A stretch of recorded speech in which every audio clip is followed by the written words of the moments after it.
سلام دوستان. امروز که داشتم توی این کانال میگشتم و داستانای ترسناک ارسالی شما رو گوش میدادم، تصمیم گرفتم داستان ترسناک خودم رو براتون تعریف کنم. بذارید اول خودم رو معرفی کنم. من فرهاد هستم و 58 سالمه. راننده کامیونم. کل شب و روزم توی جاده ها میگذره. از بد روزگار چند ماه پیش با کمک رانندم دعوام شد و اخراجش کردم. حالا من موندم و خودم. خیلی ازم میپرسن تو آخر شبها توی جاده های خلوت نمیترسی؟ خب مجبورم با این همه سیبیل و ابهت به همه بگم نه. ولی شما که غریبه نیستین، میترسن. خب ترسم داره دیگه، خصوصا بعد از اون اتفاق لعنتی که فکر کردم بهش مو به تنم و سیخ میکنه. یه شب داشتم به سمت شیراز حرکت میکردم که احساس کردم چشمام داره میره روهم و دیگه اوضاع غیر قابل کنترل میشه. اینجور مواقع یا شار کمک رانندم یا واسم چای درست میکرد که خواب از سرم بپره، یا خودش میمد مینشست پشت فرمون. ولی خب تنها بودم و محکوم بودم که راه به این دور و درازی رو یه تنه برم. جای درست حسابی هم نمیدیدم که لااقل بزنم کنار یه نیم ساعتی استراحت کنم. از طرفی هم صبح باید خودم رو میرسوندم به یه کارخونه توی شیراز و اونا روی ساعت رسیدن من حساب کرده بودن. حواسمو به تابلوها جمع کردن که ببینم دقیقاً کجا. تازه اصفهان رو رد کرده بودم. دیدم ریسک نکنم بهتره، به خاطر همین دور زدم و برگشتم اصفهان. یکی از روستاهاش که اسمش محفوظه بود نزدیکم بود و یه تابلوی خیلی درب و داغونم به سمت همون روستا زده بود. یادم میاد که خیلی قبلترا وقتی بار جنوب بهم خورده بود یه قهوه خونه توی همین روستا رفته بودم و خیلی هم واسم ناآشنا نبود. داشتم میرفتم به امید این که توی یه آبادی باشم و یه گوشه‌ای بزنم کنار رو بخوابم، که اتفاقا یه گوشه هم پیدا کردم و نرسیده به کوچه های تنگ و تاریکشون زدم کنار. داشتم میرفتم توی جام بخوابم که یه وجدانم به هم نهیب زد. گفت حالا میخوای چی کار کنی؟ اگه بار مردم سر موقع به شیراز نرسه چی؟ یه کمی حول و ولا برم داشت. حتی گفتم پاشم راه بیفتم، ولی باز دوباره با خودم گفتم موقعی که خوابم میاد درست نیست با بار مردم راه بیفتی توی جاده. حداقل 400 میلیون بار صنعتی توی ماشینم بود. نمیتونستم با حال خراب بشینم پشت فرمون. خلاصه کلی به خودم وعده و وعید دادم که صبح خیلی زود بیدار میشم و راه میفتم که از اونورم خیلی تأخیر نکنم. سرمای هوا انقدر واسم دلچسب بود که لحاف رو کشیدم روی سرم و به یه خواب دلچسب فرو رفتم. خیلی هم خوابم سنگین نشده بود که احساس کردم کسی داره میزنه به شیشه ماشین. انقدر خوابم میومد که نمیتونستم چشمای خمارم رو باز نگه دارم. باز شدم رفتم جلو، دیدم یه پسر نوجوان داره به هم اشاره میکنه. شیشه رو کشیدم پایین. بچه یه برازنده‌ای بود. چشماش سبز بود و یه کت چرمی هم تنش بود. تیپی که به مردم روستا نمیخورد. گفت عمو مسافری؟ گفتم راننده‌ام. باید صبح بارمو برسونم به شیراز. الانم خودم رو رسوندم به آبادی که امنیت داشته باشه، با این بار امانت یه گوشه بخوابم. گفت مگه من مرده باشم عمو؟ وسایلتو جمع کن بیا توی این خونه دومی. کلی بهش گفتم مزاحم نمیشم و توی همین ماشین میخوابم، ولی اصلا قبول نکرد و گفت اگر نیای یعنی ما رو قابل نمیدونی. منم دیگه با شرمندگی پشت سرش رو افتادم. منو به داخل خونش راهنمایی کرد. کسی رو جز خودش توی خونه ندیدم. اونم چه خونه‌ای، سر تا سر کاهگل بود و با خونه های شهری که ما دیده بودیم زمین تا آسمون فرق داشت. توی همون سالن کنار خودش یه توشک انداخت و پشت بندش رفت از سر گاز توی یه بشقاب از جنس ملامین یه خوراک لوبیا کشید و آورد. خیلی گرسنم بود. هی توی دلم خدا رو شکر میکردم بابت اینکه این بچه سر راه هم قرار گرفته کم کم خروس میخوند. تا ته کاسه رو خوردم و توی جام دراز کشیدم. اون پسرم نشست گوشه سالن، یه ترازو و یه گونی دکمه گذاشته بود جلوش. ازش پرسیدم عمو جان نصف شبی چی کار داری میکنی؟ مگه روزا ازت گرفتن؟ گفت روزا کارم کشاورزیه عمو، اینم کار خونگیمه. اگه این کارا نباشه پس کی خرج ننه مریضمو بده؟ فهمیدم توی اتاقی که درش بسته است مادرشم هست و تنها زندگی نمیکنه. انقدر خسته بودم و چشمام سنگین شده بود که دیگه داشت خوابم میبرد. کاملا غرق خواب بودم که احساس کردم یکی داره تکونم میده. این بار دیگه دلم میخواست پاشم و کله اون پسر رو بکنم. داشت صدا میکرد. وقتی نشستم توی جام گفت عمو روم سیاه، میشه با من بیای بریم سر چاه؟ آخه تنهایی میترسم. گفتم مگه خونت اینجا نیست؟ هر شب میخوای بری سر چاه میترسی؟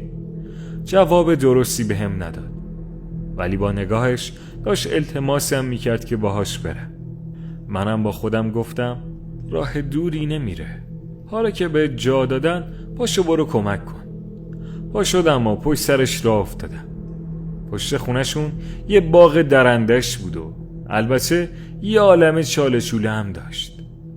اگه توی اون تاریکی چراغ قوه دستش نبود قطعا نمیشد راه رفت. رفتیم تا بالاخره رسیدیم سر یه چاهی. ازش پرسیدم این چاه آبه؟ جواب نداد. گفتم خب منو واسه چی آوردی اینجا؟ آب میخواستی؟ چیزی میخواستی بندازی توی چاه؟ بازم جواب نداد و فقط دور و بر رو نگاه میکرد. انقدر که خوابم میومد و اعصابم خورد شده بود گفتم من یواش یواش به سمت خونه میرم، تو هم کارت تموم شد بیا. بلا فاصله به محض اینکه برگشتم و رومو به سمت اونور کردم دیدم یه زن بسیار قد بلند با موهای سیاه و بدون روسری جلوم وایستاده. بی اندازه زیبا بود و البته خیلی هم برام عجیب بود که این چرا روسری سرش نیست و موهاش پیداست. آخه توی چنین روستاهایی محلیا بد میدونن که کسی موهاش پیدا باشه. انقدر محو موهای سیاه و بلندش شدم که اصلا چیزی نمیشنیدم تا اینکه کمی جلوتر اومد و روبروی پسر صابخونه گفت آی پسر حرف حالیت نیست؟ گفتم بار آخرت باشه از این چه آب میکشی، مثل اینکه باید جور دیگه‌ای باهات برخورد کنم. نگاه کردم دیدم پسر رنگ و روش شده گچ دیوار. دلم حسابی واسهش سوخت. گفتم خانم اشکالش چیه؟ چاه خونش دلش میخواد ازش استفاده کنه، شما اجازه نداری بهش بگی از ملک خودش استفاده نکنه. زن اومد جلو با یه صدای فوق‌العاده نخراشیده و وحشتناک جیغ زد این آب سهم بچه های منه، این چاه خونه منه و چنان هولم داد که بدون اغراق نزدیک به 2 متر به عقب پرتاب شدم و با پشت به زمین کوبیده شدم. توی اون وضع هم ترسیده بودم و هم از درد به خودم میپیچیدم. دوزاریم افتاد که اون زن یه آدمیزاد نبود، با یه جن طرف بودیم، شاید هم پری. نگاه کردم دیدم از ته باغ یه پیرزن داره به سختی میاد سمت ما. فهمیدم مادر همین پسر است. هر دوشون به شدت ترسیده بودن و از طرفی نگران من بودن که آسیبی ندیده باشن. هرچند خودم هم هیچ بعید نمیدونستم که از این درد لگن یا کمرم شکسته باشه. اولش دیدم نمیتونم از جام پاشم و 4 دست و پا کمی جلو رفتم، ولی بعد پسره که از صدا زدن مادرش فهمیدم اسمش سلیمه کمکم کرد. مادرش تو کل مسیر محکم به پاش میزد و به زبون خودشون چیزایی زیر لب میگفت، ولی فهمیدم احساس شرمندگی داره که این اتفاق برای من افتاده. رفتیم داخل خونه و منو توی جام گذاشتن. به سلیم گفتم چند وقت تو این خونه زندگی میکنید؟ گفت والا ما سالهاست اینجاییم، حداقل از موقعی که من به دنیا آمدم، ولی از موقعی که عموی بیوارثم فوت کرد و زمین پشتی رو انداخت سر زمین ما، این بساط ما شده. خوشحال شدیم که بعد از مدتها یه چاه داریم که خیلی هم دور نیست و میتونیم آب مصرفیمونو از اینجا برداریم، ولی دیدیم انگار صاحب دیگه ای داره. هرچی این مادر و پسر ازم میپرسیدن حالت چطوره، به خاطر شرمنده نشدنشون میگفتم بهترم، ولی خب بهتر که نبودم هیچ. انگار هر لحظه بیشتر و بیشتر آتیش میگرفتم. دست آخر از سلیم پرسیدم اینجا دکتری چیزی هست؟ گفت آره یه دکتر هست، از یه شهر اومده و شبا هم بازه. دستم رو دراز کردم که بلندم کنه تا با هم بریم پیشش. با قدم به قدم راه رفتنم حس می‌کردم روحم داره از جسمم میزنه بیرون.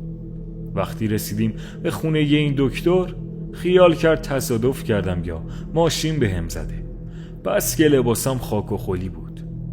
بعد که پسره واسش تعریف کرد، با شد وایستاد و معاینم کرد. هر جا رو دست میذاشت آخ میگفتم.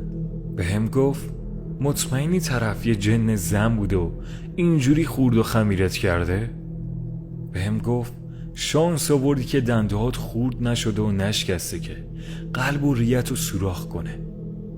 بهش گفتم آقای دکتر، من راننده کامیونم، باید بار خلق الله رو همین صبح برسونم به شیراز.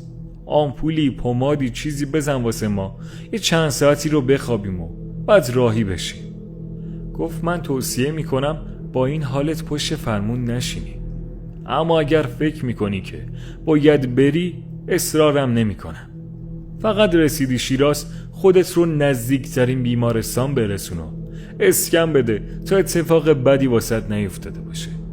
همون موقع علل حساب یکی 2 تا قرص مسکن داد و منو راهی کرد.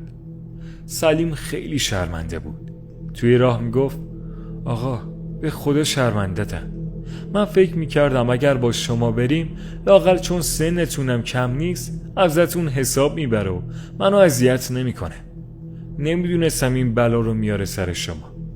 گفتم اب نداره بچه جون، آدم باید حقش رو بگیره، چه از آدمیزاد چه از ما بهتره. وقتی رسیدیم خونه سلیم انقدر دلش سوخته بود به حالم که حتی تمام ساعتهای روی دیوارم آورده بود پایین و باتریاشون رو در آورد که سر و صدای اضافی نداشته باشه که من بتونم بخوابم. موقع خوابم گفت شما بگیر بخواب، من هر چند دقیقه یه بار میرم سر وقت کامیونو بهش سر میزنم. اینو که گفت خیالم راحت تر شد.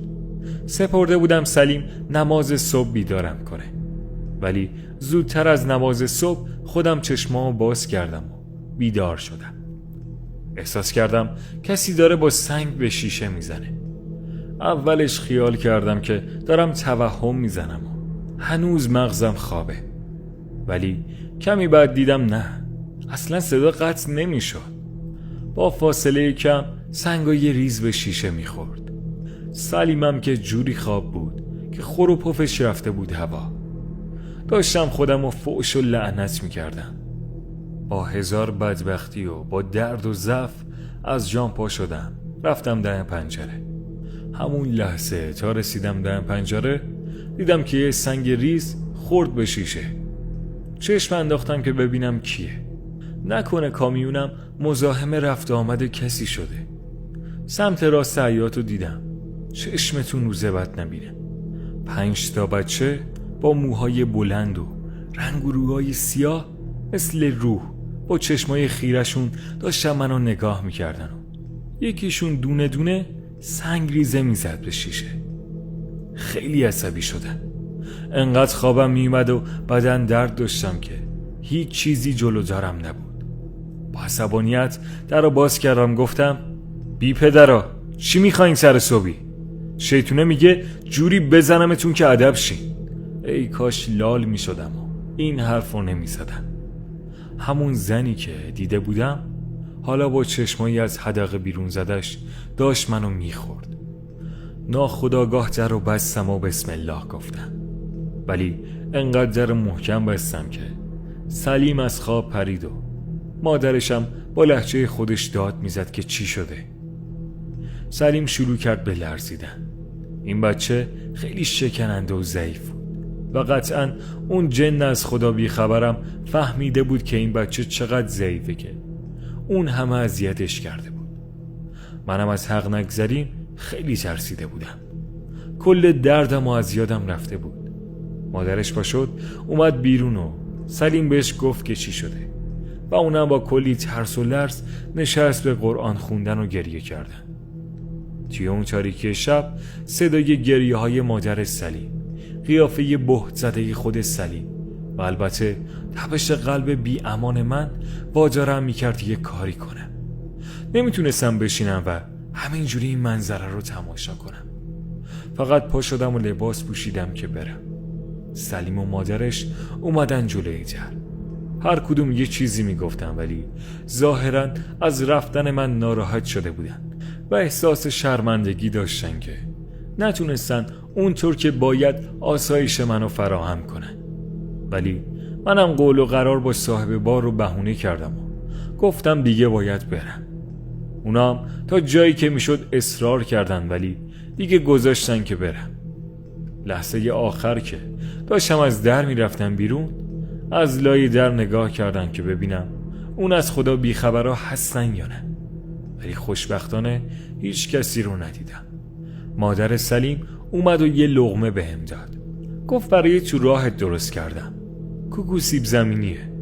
منم تشکر کردم و گرفتم و اومدم. کل حیاتو دور تا دور نگاه کردم ولی هیچ خبری نبود خدا رو شکر. اما باز با این حال من احساس میکردم توی اون حیات تنها نیستم و یه موجود منفی و نحسی همراه منه. همینطور که به سمت در میرفتم احساس میکردم یکی داره همراهم میاد. انگار شونه به شونه من کسی همراهم میومد و چقدر این حس روانیم میکرد. هی برمیگشتم و دور اطرافم رو نگاه میکردم در حالی که هر تکونی که میخوردم کل جونم درد میگرفت. وقتی به کامیون رسیدم و بارم رو روش دیدم خیالم راحت شد و یه نفس راحتی کشیدم و سوار ماشین شدم. با وجود قرصایی که خورده بودم باز حالم اونقدر خوب نبود که بشینم پشت فرمون و بکوب برم شیراز، ولی با این حال غیرت کردم و هر جوری بود خودم رو 100 کیلومتری کشوندم. یه فلش جدید پیدا کردم و گذاشتم که لااقل خواب از سرم بپره، ولی همون آهنگای ماشینم واسم مثل لالایی بود. اولین تابلوهای شهر رو که دیدم رفتم داخل و یه گوشه پیدا کردم و زدم کنار که لااقل یه ساعتم شده بی دغدغه بخوابم. دیگه توی ماشینم جن و بچه جنی وجود نداشت که بخوان اذیتم کنن و نذارن بخوابم. و البته از وقتی که از خونه اون بند خداها زدم بیرون قلبم از اون حالت سنگینی در اومده بود. رفتم توی جام و دراز کشیدم و چشممو بستم. بهتون اینجوری بگم که حتی فکر کنم سرم به بالش نرسیده بود که خوابم برد. توی خواب احساس سبکی داشتم، چیزی که لااقل توی اون چند ساعت نداشتم. احساس میکردم توی آرامش غرقم و حالم خوبه. چند دقیقه رو مغزم داشت استراحت میکرد تا اینکه متاسفانه ورق برگشت. توی خواب دیدم که مثلا بیدار شدم و تو همون موقعیت قرار گرفتم. اومدم پشت فرمون بشینم که دیدم آسمون سرخه. با خودم زمزمه کردم هوا چرا سرخ شده؟ و یهو همون زن موسیاه رو دیدم که جای کمک راننده نشسته و میگه خون تو رو ریختم توی آسمون. از لحن زرندش به قدری حالم بد شد که همون توی خواب گفتم الانه که دیگه کلن از حال برم و روحم از سنم در بیاد. دستش رو آورد جلو. از ترس نمیتونستم هیچ کاری کنم و سر جام قفل شده بودم. دستش رو نزدیک صورتم آورد. دستش بوی خیلی خیلی بدی میداد، بوی مثل لجن. چیزی نمونده بود که بالا بیارم که از خواب پریدم. دیگه از خواب داخل کامیون توقع این اتفاق رو نداشتم، ولی بالاخره اتفاقی بود که افتاده بود. خوب دور و برم رو نگاه کردم، ولی اون زن نکبت رو ندیدم. یه نفس راحت کشیدم، لااقل از اینکه یه خواب بود و توی بیداری نبوده، ولی بازم شوک بدی بهم وارد شد. یه سری تکون دادم و ماشین رو روشن کردم. انگار به من نیومده بود که استراحت کنم. نمیدونم طرز فکرم درسته یا نه، ولی شدیداً احساس میکردم باری که دارم میبرم نحسی داره. شایدم اینطور نباشه، ولی نمیتونم واسهتون توصیف کنم که به چه سختی این بار رو رسوندم. بعد از رسیدنم فقط رفتم به یه مسافرخونه و تصمیم گرفتم تا فردا صبحش اونجا باشم. لااقل امیدوار بودم اونجا بتونم یه استراحت درست حسابی کنم. وقتی رسیدم مسافرخونه، اولین کاری که کردم این بود که به خانومم زنگ زدم و همه چیزو براش تعریف کردم. خانومم هم خیلی نترس بود، اونقدر نترس که شبایی که من توی جاده بودم تنها میموند و از هیچ کسی نمیخواست که بیاد پیشش. وقتی واسش تعریف کردم خیلی خونسرد گفت مگه سوره ناس رو بلد نیستی؟ تویی که توی جاده شب و نصف شب رفت آمد داری، واجبه که این سوره رو حفظ باشی و از خدا بخوای در مقابل جن و انس مردم آزار در امان باشی. یاد گرفتم که از این به بعد همین سوره رو بلد باشم و بخونم. بعدها وقتی با همکارا راجبش صحبت کردم، خیلی ها میگفتن ما تو کل مسیر از ترسمون بسم الله میگیم که چیزی نبینیم. خیلی ها میگفتن ما هر دفعه میبینیم. تجربه های زیادی بود و البته کاملا متفاوت، ولی مال من واقعا تجربه خیلی خیلی بدی بود. واسم تجربه شد که هرچه سریعتر یه کمک راننده بیارم که اینجور مواقع ها لااقل تنها نباشم. اصلا صلاح نیست یه راننده تنها نصف شب بیفته توی جاده. واقعا خدا به راننده‌های کامیون قوت بده که جیگر شیر دارن. تازه اینم بگم درست به محض تحویل بار دیگه اذیت نشدم و اون زن خودش رو به هم نشون نداد. ولی وقتی اومدم خونه و چند باری که با خانومم تنها شدم، مدام صدای یه زن رو از این ور اون ور میشنیدم. حتی خانومم، نه فقط من. خودش میگفت حتما نفرین همونه. اجنه روی بچهشون حساسن و تو به بچه هاشون توهین کردی. دیگه انقدر هر روز توی خونه دعا میخوند که تا امروز که من دارم این داستانو براتون تعریف میکنم و مینویسم هیچ احساس اذیتی ندارم و خدا رو شکر در امانم. ممنون از همراهی شما عزیزان. راستی اگر همکاری توی پیج هست خوشحال میشم که تجربیات مشابهش رو تعریف کنه تا منم داستان شما رو بشنوم، خصوصا جاده اصفهان.